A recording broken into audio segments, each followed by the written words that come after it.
thank everybody for being here today, and our nominee, Mr. Duncan, congratulations, welcome to the committee. And I'll make a brief opening statement. Oh, I thought he was already here. Yeah, they told me. There he is, magically appears, as he always does, on time, under budget. Anyway, if it's okay to start now, is it all right, Senator? I'm here. Good, great. I made it. You did make it. Let it be. Now we can start. Let it be known that in Louisiana time, this is early. Yeah.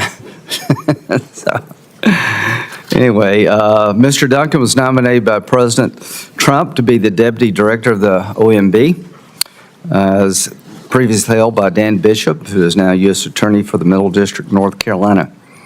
He currently serves at OMB. Mr. Duncan is Associate Director for Legislative Affairs and Executive Associate Director.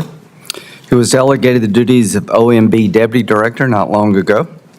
Mr. Duncan's previous jobs include Legislative Director for Congressman Chip Roy, worked in Senator Toomey's office, and at the National Senatorial Committee, so you understand it all on our side. Hal Duncan grew up in Texas and graduated from the University of Virginia, which is quite a journey. He currently lives in Washington, D.C. with his wife Amy and son Patrick. Welcome to them. From my point of view, you understand the agency. You've been over there for a while. You're acting in the role that you've been nominated for. I've had a good meeting with you. You're young and enthusiastic and smart, just like everybody on this committee, so I think you'll do very well. Well done. So when your family asks you what you do, what do you tell them? So currently, as you know, I serve as Associate Director for Legislative Affairs. In that capacity, I work directly with Congress to advance the administration's spending priorities. I think some of the things that I mentioned in my testimony They ask you, what would you do in your new job? What would you tell them? It's a great question. I think of a lot of it as a continuation of what I've been doing as Executive Associate Director. I view that as a more internal-facing role in which I represent OMB in meetings with agencies, coordinating with my counterparts across the different agencies and within the Executive Office of the President, and fundamentally supporting the management of OMB, its career and political staff writ large across all of its branches. And how long have you been doing this job you're in now? I have been with the administration since the first week of President Trump's nomination, so I believe since January 24th, 2025. How long have you been acting deputy, the job you're in now? How long you've had that? Appreciate the question. I don't remember off the top of my head when I was delegated the duties. I believe it was sometime late last year. Okay, for a while. Yes, sir. You feel comfortable doing the job? Absolutely comfortable and very excited by the opportunity if confirmed. Okay. If we write letters to you, will you answer them? Yes, sir. Good. Let's talk about the budget real quickly. The budget's kind of an outline that the president submits to Congress and kind of a view of what we should be doing as a nation. Do you support the president's defense budget request? Senator, absolutely. I think the threats that we've seen in this world necessitate that level of defense spending. So you think it's justified, right? Absolutely. Okay. During the Biden years, they submitted budgets too.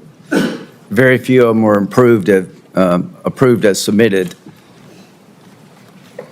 What's the biggest difference between this OMB, and Biden in terms of budget? Absolutely. I think we've seen the successes of the past.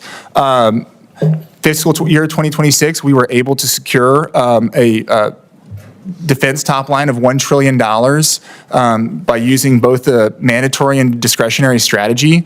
The president has recently recommitted to that strategy as recently as last week, calling for Congress to pass $350 billion worth of mandatory spending for our defense. So I believe we use the strategies that we have proven work over the past year and continue to move forward to deliver, to provide for the defense of the American people. If we can't pass a supplemental through the appropriations process dealing with defense and other matters, Democratic friends will want some things too. Do Do you believe a third reconciliation bill focusing on defense and fraud would be justified? Yes, sir, absolutely. Are you ready to work with this committee to craft that reconciliation bill if necessary? Yes, sir, absolutely. We've done 2 together, and I'm looking forward to a third. So what areas would you focus on other than defense? In the area of fraud, do you have sort of a vision what we could do in reconciliation to combat fraud? Well, I think in terms of fraud, supporting the work of the Fraud Task Force is certainly critical. I've been honored to be OMB's designee to the Fraud Task Force and have been able to see how the Vice President and his team have used the task force to coordinate amongst the agencies to root out waste and fraud to a degree we've not seen in recent memory. So fundamentally, supporting the Fraud Task Force, ensuring that they have the tools they need to target fraud and root it out, I think are 2 of the most important things we could do in a reconciliation package. Thank you, Senator Merkley. I do hope that you will enact the president's priority regardless of the state, and you have a chance to enact budgets and grants based on the priorities of this president, and I hope he will take advantage of that as other presidents have. That's what elections are all about, Senator Merkley. So I want to thank Mr. Duncan for appearing before the committee. The hearing record will remain open until noon tomorrow for the submission of statements and questions for the record to the committee clerk. Well done, Mr. Duncan. The hearing is adjourned.